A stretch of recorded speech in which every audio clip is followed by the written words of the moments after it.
Cześć. Jest taka rzecz, o którą w naszych nożach prosiliście od dawna.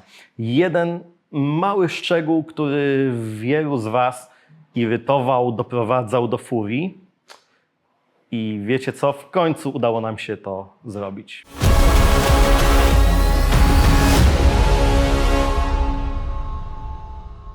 Łożyska to ten element noża, który próbowaliśmy poprawić już od dawna. Problemem było stworzenie takiej geometrii, w której kurka z jednej i z drugiej strony jest w łożysku przytrzymywana, lecz ma na tyle po środku dużo przestrzeni, by obracać się bez żadnych oporów. Przy użyciu odpowiedniego sprzętu i wielu próbach w końcu nam się to udało. Do nowych łożysk potrzebowaliśmy specjalnie zaprojektowanego przez nas freza, którym robiliśmy miejsce na to łożysko, tak aby nie wypadał. Nastręczało to pewne trudności z wykonaniem, ciężko było znaleźć firmę, która to dla nas zrobi, ale się w końcu udało. Kolejną trudnością było zamocowanie na przeciwwrzecionie tego łożyska ze względu na grubość 0,6 mm. Trzeba było bardzo dokładnie ustawić siłę zacisku, aby nie wyginało tego łożyska, ale za to sprawdza się. Już na samym początku mojej przygody ze składanymi nożami wiedziałem, że chcę robić noże na łożyskach. Zawsze kochałem flipery i po prostu uwielbiałem i ten dźwięk, i to, jak one się lekko otwierają. Nie była to najłatwiejsza konstrukcja, zwłaszcza kiedyś, kiedy miałem dużo mniej sprzętu, dużo mniej możliwości. Pierwsze łożyska, na początku myślałem, żeby kupić jakieś gotowe, ale raz, że w tamtych czasach nie było to takie łatwe, a dwa, że nic, co było gotowe do kupienia, mi nie odpowiadało, chciałem zrobić coś lepszego. I pierwsze łożyska robiłem z włókna szklanego, wycinanego frezarką, podkładka z wierconymi dziurkami na kurki. Działało to, ale tak naprawdę miało sporo wad, włókno szklane się wycierało, robiło nieprzyjemny pyłek. Ta metoda wycinania nie była super precyzyjna. Później przeszliśmy do łożysk z włókna węglowego, które działały troszkę lepiej, były trochę bardziej wytrzymałe. Następnie przez długi czas robiłem łożyska, koszyczki do łożysk z fosforobrązu.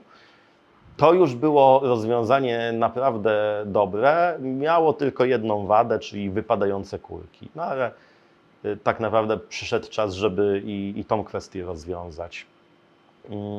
Wcześniej łożyska chodziły tak naprawdę w moich pierwszych nożach po gołym tytanie.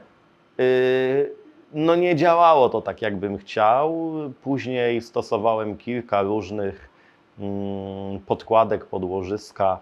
Jedne sprawdzały się trochę lepiej, jedne gorzej, jedne były trochę bardziej upierdliwe w wykonaniu, inne mniej. Teraz przeszliśmy też na rozwiązanie, które naszym zdaniem jest dużo lepsze. Polish Custom Knives is a place where you can find knives from our Polish craftsmen.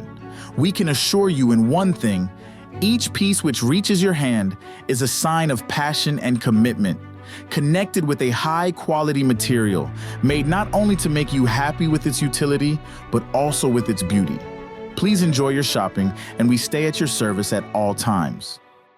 Pivoty, które używaliśmy od kilku ostatnich lat, moim zdaniem były świetne, ale w pewnym momencie stwierdziliśmy, że mogłyby być jeszcze lepsze. Skok gwintu moim zdaniem był za duży i nóż był dosyć trudny w regulacji i czasami miał tendencję do rozkręcania się przy wibracjach. Zaprojektowaliśmy nowe pivoty o twardości w okolicach 45 Hz. Skok gwintu tym razem jest 0,35 mm na zwój. Dzięki temu dużo łatwiej będzie go regulować. Takie połączenie średnicy i skoku gwintu daje dużo większą wygodę dla użytkownika oraz tak naprawdę większą wytrzymałość samego pivota. Nowe pivoty robimy na naszym nowym nabytku, Citizenie Cincom A20. Jest to automat wzdłużny i dzięki takiej konstrukcji przy tak twardych materiałach jesteśmy w stanie zachować idealną precyzję i dokładność wykonania pivotów.